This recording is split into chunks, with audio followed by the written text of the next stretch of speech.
Hi, this is PHYS30141 video 9.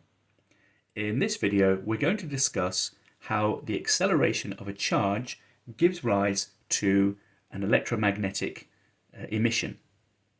And from a very simple pictorial representation, which is due to Edward Purcell, we can describe in quite simple terms how to obtain the electric field which is generated in the emitted wave and also the total amount of power. So I start by considering a stationary charge. So at time zero, I suppose I have a charge which has zero velocity. And you can see here the charge, and I'm depicting here this idea of the electric field which can be observed at different times due to the charge being located here. Now I suppose that there is some acceleration which occurs, an acceleration of magnitude A, which is in this direction. So this is the acceleration direction. And after some short time delta t, there will be a constant velocity of the charge. So you shouldn't think of this later position here as being a static position. The charge is now in motion, and I suppose that the motion is small, so that the electric field lines around this moving charge have the same shape as the electric field lines around the previously stationary charge location, so that this field line afterwards is in the same direction as this field line before in all orientations around the charge. And we were supposing some observation over here, and clearly after a sufficient time I will see the new electric field, but before the retarded time has elapsed I will see the previous location of the charge. So there is this boundary where the old field lines link up with the new field lines. So as we saw in our earlier videos, this kink in the electric field is the radiative term. And we expect from an energy consideration that this electric field, the strength of this part here, should vary as 1 over r. Now, if we look at this alternative picture over here, you can see what happens as we change the observation angle. After the charge has accelerated, the charge is moving with a constant velocity u, and therefore its distance from its original location is now ut for a sufficiently small initial acceleration time delta t.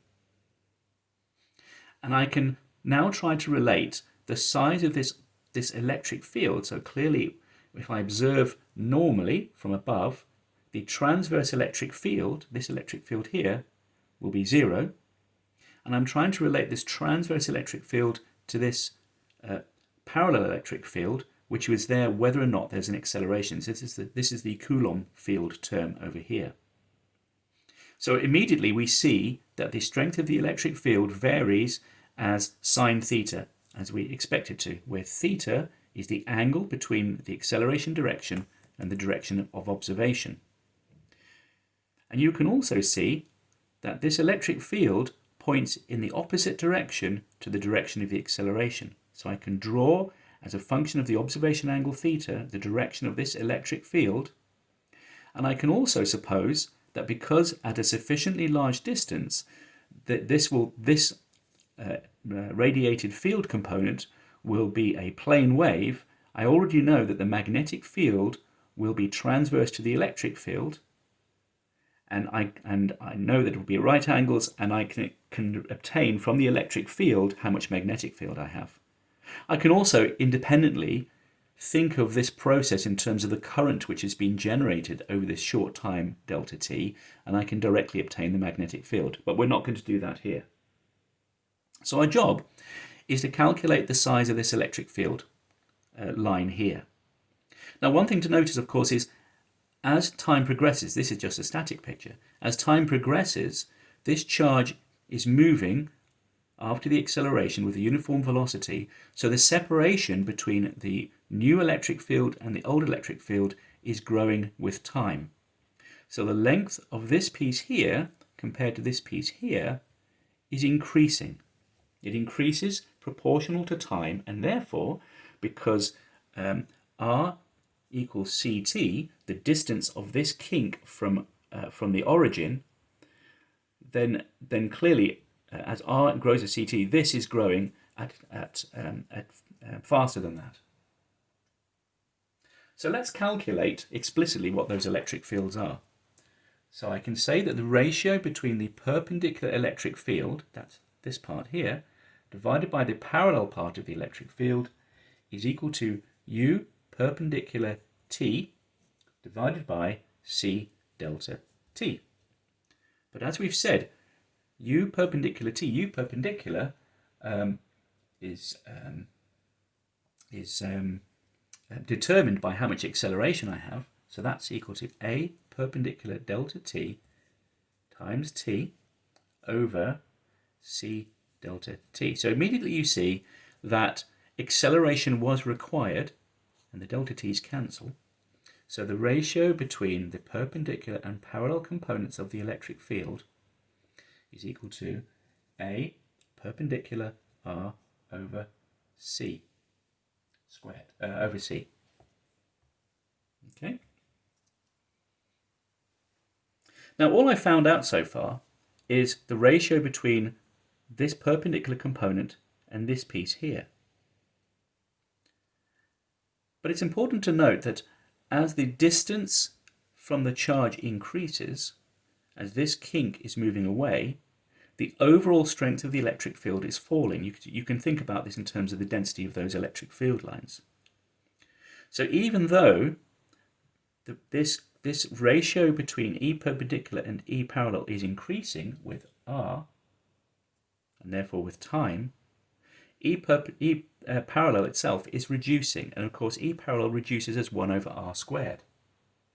So we can explicitly write down, I'll write it here so you can see everything all at once, E parallel at any given distance is equal to Q over 4 pi epsilon naught R squared. Of course it is. So if I just substitute in, we immediately see that the perpendicular component of the electric field can be obtained as this. And the most important thing about this is that it varies as 1 over R. E perpendicular varies as 1 over R. And we already saw, in our consideration of a plane wave, that the magnetic field in our plane wave and in our emitted radiation is proportional to E. So therefore, the Poynting vector, which expresses how much energy we are emitting, is proportional to B times E, which is therefore proportional to 1 over R squared, which is correct. We have satisfied energy conservation. So that's an important fact. So with this simple picture, we have obtained a description of how large the electric field is. We can show that energy conservation is satisfied, and we've also shown that the amount of electric field we have is proportional to sine theta. And therefore, the emitted energy given out is proportional to sine squared theta, because both B and E vary separately as sine theta. So we have directly obtained the electric field, so therefore we can calculate directly what the energy emitted is. So let's do that. So we write down the electric field, E, as a function of distance and time, is equal to Q, the charge that has been accelerated, and we write down its acceleration. So we've done this for a small acceleration, that's over some time delta t, but now we're going to write it down more generally in terms of what does an acceleration at some retarded time do at this later time, at this later observation time t. And we've shown that the electric field is proportional to sine theta, and it's also proportional to 1 over the distance from the charge. So we're thinking about a single charge.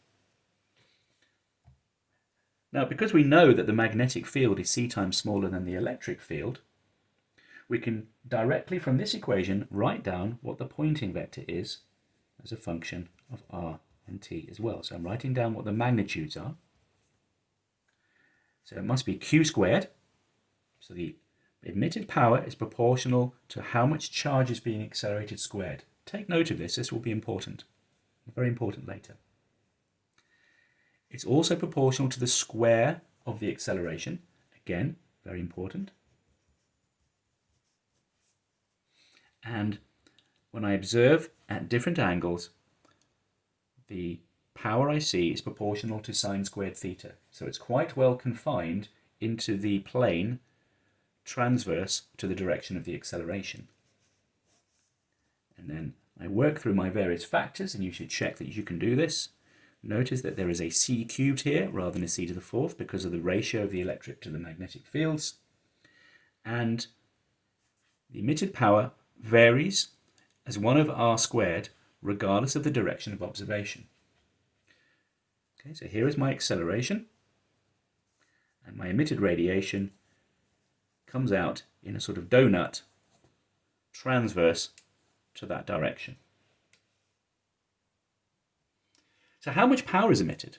Well, the total power emitted, P, as a function of time, so we haven't considered some average acceleration yet. This is for any acceleration at any given instant. The only difference is the power we observe at a certain distance will have a time shift to do with this retarded time.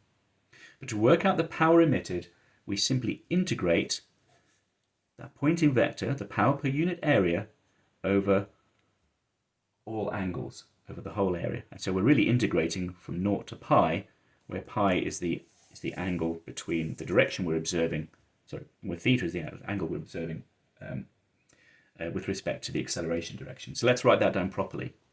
dA, the area element, is 2 pi r squared sine theta d theta, because there's no variation with respect to phi, there's only a variation with respect to theta.